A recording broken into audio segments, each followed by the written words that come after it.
Hello, good morning. How are we feeling? It's pretty good?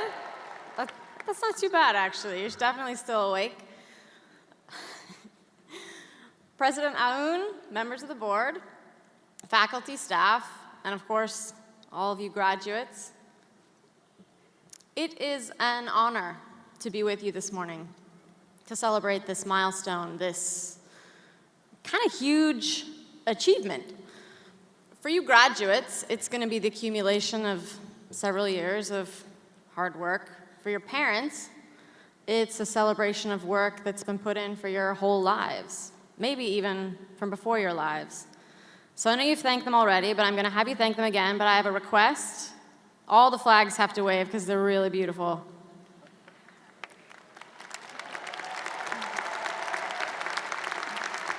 Thank you. Now, first I'd just like to say that my being awarded this degree for a few minutes of public speaking in no way diminishes the many years of very hard work that you had to do to get yours. Actually, I haven't ever given a commencement speech before.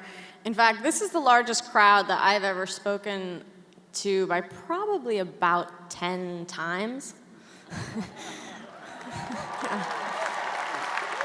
Yeah, there's a lot of you. There are many, many people here. So I was a little tense about that. And I'm not that much older than you, maybe 10 years. This is kind of a scary thing. So what I did is I looked up last year's commencement speaker to see how I would measure up. Now, I'm a published author with a book on the New York Times, so I thought it'd be pretty good. I thought, I'll match up pretty well. It'll make me feel better. Well, here's what I found. Last year's speaker was an Emmy-nominated actor, which is okay. I thought that was okay. But then I kept reading. She's also a sprinter who's broken several world records. Wait for it. She's also a double below-the-knee amputee. There's more. Who pioneered the technology for her own prosthesis, which is now the international standard for prosthetics. I need a bigger box. I would also casually mention that she's a runway model and was recently inducted into the National Women's Hall of Fame. Yeah, if I were going to tailor-make a nightmare act to follow, it might be her. Anyway, in contrast, I'm not a model. I've overcome no major surgeries, and I've developed no technologies that will help other people. My athletic abilities are pitiable, but I suspect they're better than my acting skills. But still, here I am, and you are stuck with me for the next 15 minutes.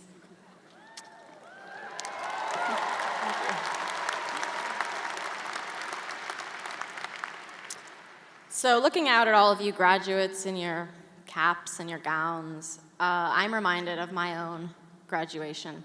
It's kind of a cliche of commencement addresses to be reminded of your own graduation, but wherever you think I'm going with this, I promise you I'm going somewhere else. So it wasn't that long ago. I was 21 years old. I remember that back then I was an avid Facebook user, and that like everyone, when the ceremony ended, I uploaded some photos to my page. Specifically, I uploaded 3 photos. One of me standing alone in my cap and gown, and another of me standing with my mother. And the third photo was of me standing with my mother and my father. There was nothing unusual about those photos. In them, we were smiling, or near enough to it. I was just another happy graduate, full of promise, standing next to my happy parents. But this was a fiction, and I knew it. In fact, it was because the photos were untrue, and not in spite of it, that I wanted them online. Because they showed my life the way I wanted it to be, rather than the way that it was. Here are 4 things that I remember about that day. 4 things that you can't see in the photos, but that tell the real story. Number 1, that it was my first graduation ceremony. Unlike a lot of my classmates, I had neither a high school diploma nor a GED. I now have 2 PhDs, but I never managed to get a high school degree or a diploma. And the reason for that is I'd been raised in the mountains of Idaho by survivalist parents who had a particular set of beliefs that meant I was never allowed to go to school. Sort of the equivalent of a kindergarten dropout. It was a miracle, frankly, that I made it to that university at all, let alone that I was able to leave it with a degree. Number 2, that although I was graduating from a Mormon university, I no longer believed in Mormonism. All of my senior year, I had struggled to hold on to the beliefs of my childhood, to the faith that I'd been raised with, that I shared with my parents, as well as with every single person that I cared about, every brother, sister, aunt, uncle, cousin. I was, at the moment I walked across that stage, still wondering what that loss of faith would mean. Could I even be a good person without my faith? It seems strange to me now, but I really did think that without Mormonism, I might turn out to be an ass. Number 3, I was alone. Although my parents are standing next to me in the picture, they had not been at the graduation ceremony. At least I'm pretty sure they weren't there. I'd quarreled with my father a few weeks before over some part of his ideology, and he had declared to me that he wasn't coming. That morning, he changed his mind, and he and my mother raced down from Idaho. But they were too late. They missed the ceremony. And in fact, they were only there for the photo. Number 4, my apartment was empty. I was up all of the night before, packing everything I owned either into boxes for storage or into a suitcase, which now sat by the back door. I was leaving that night for the University of Cambridge in England, which is a country that I knew very little about. Thinking over those 4 things, I don't think there was any part of my life that I felt secure in or proud of. The prospect of Cambridge, frankly, terrified me. I'd grown up in a junkyard. I didn't feel particularly like I belonged in that grand place. Faith was the rock I'd built my life on, and now that rock was turning to sand before my eyes. My family was a tangle of love and radicalism and what I now suspect was mental illness. The love was real, but so were the other things, and I did not yet know how I was going to navigate them. That was who I was, but that is not who I uploaded to Facebook. I uploaded a happy woman, a woman who was all joy and smiles, who was fun, even though I was terrified, even though I spent most of that day just trying to get through it, just wishing that it was over. Something strange happened in the weeks and the years that followed my own graduation, something kind of bizarre, which is that I came to think of my graduation photos as my graduation. I came to identify more with the woman in those pictures than I did with my actual self. We humans have always struggled with 2 identities. There's always been a difference between who we are when we're alone and who we are when we're with other people. But now we seem to have a 3rd identity, a 3rd self, this virtual avatar that we create and share with the world.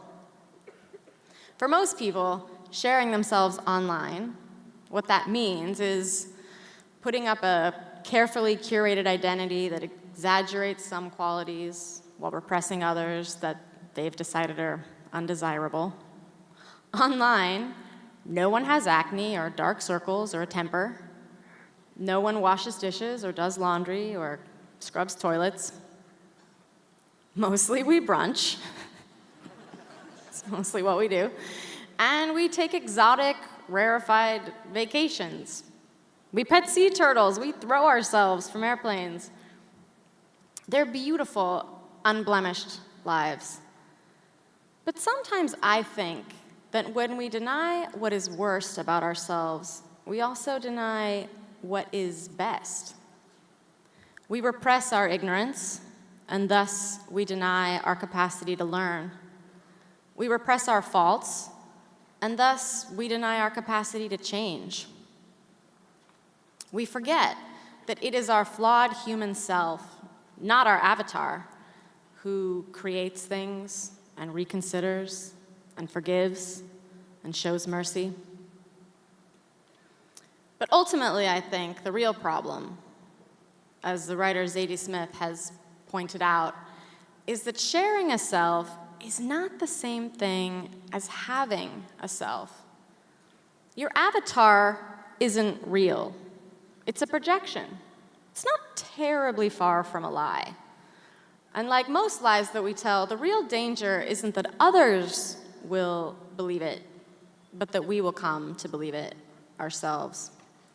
That we'll come to identify more with our virtual self, who looks so beguiling in photographs, whose life is bright and free and literally filtered. In this way, we become alien to ourselves. Who is this person who spends so much time studying, washing dishes, and taking care of grandma? This is not how I see myself. I learned at my own graduation that over-identifying with your idealized self is a deeply alienating experience. It's a form of self-rejection. Because what you're saying to yourself is, I'm not good enough the way I am. So today, I would like to pause for just a moment to appreciate the parts of you that you don't put online. In fact, I would like to mount a rigorous defense of them, of your boring, internal, book-reading, dishwashing, thought-having life. Of the parts of you that can't be captured by any technology. It's a concept that I'm going to call the un-Instagrammable self. Here's something I truly believe. Everything of any significance that you will do in your life will be done by your un-Instagrammable self. It is, for example, your un-Instagrammable self who's graduating today.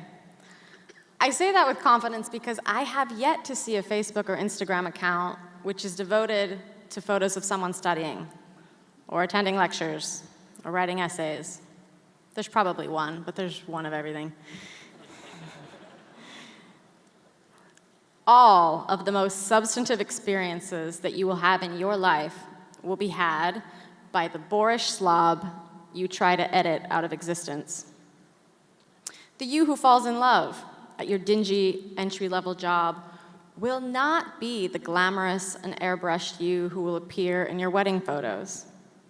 And parenting will be nothing like you will represent it to be online. For one thing, there will be a lot more actual shit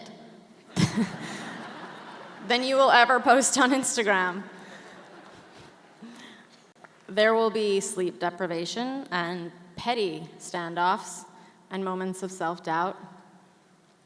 But the moments of love and tenderness and belonging will touch you more deeply than anything you will find in the virtual world. You will look wonderful in the photos you will post of you and your children. You will look wonderful because you will make sure that you look wonderful, and you will delete the ones in which you look harassed and sleep-deprived, maybe because your 5-year-old woke up screaming from a nightmare at 3 a.m. You will not look wonderful as you crouch on your hall floor in stretched-out pajama pants and nestle your child back to sleep. You will look like hell. But you will remember the weight of your son on your chest long after the perfectly staged portraits have faded from all relevance. And in 25 or 30 years, when your daughter graduates from a university and she's sitting where you are, and some random commencement speaker tells her to thank mom and dad, she will not be thinking of your avatar, of the carefully chosen cover photo that obscures the lines in your face and hides the gray in your hair. She will be thinking of you, creased and sweaty, with thinning hair and warts and liver spots and whatever other signs of decay you've got going on by then.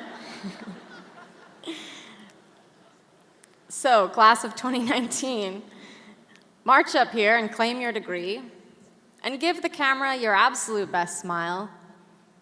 But tonight, as you upload that photo, take a moment to check in with your uninstagrammable self and thank them for getting you this far and for taking you the rest of the way.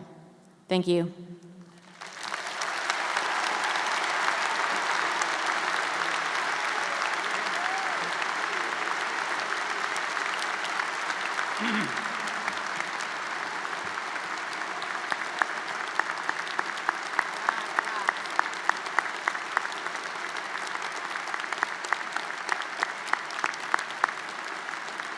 So, you all know by now that Tara is a great storyteller. Do you know that she also has a great voice? Tara, why don't you sing something for us?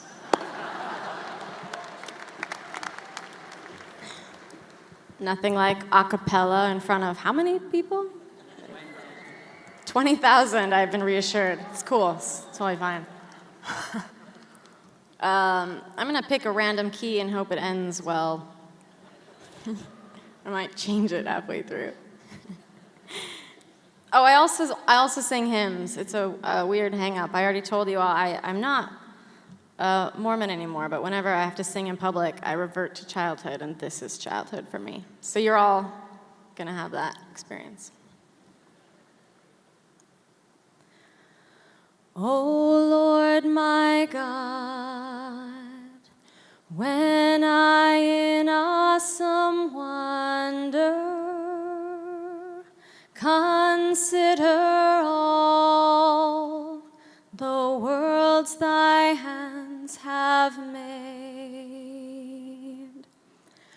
I see the stars, I hear the rolling thunder,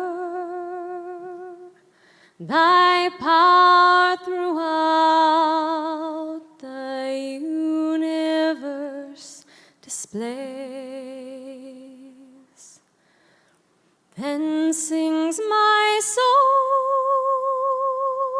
my Savior God, to thee. How great thou art, how great thou art. Then sings my soul, my Savior God, to thee. How great thou art, how great thou art. Thank you.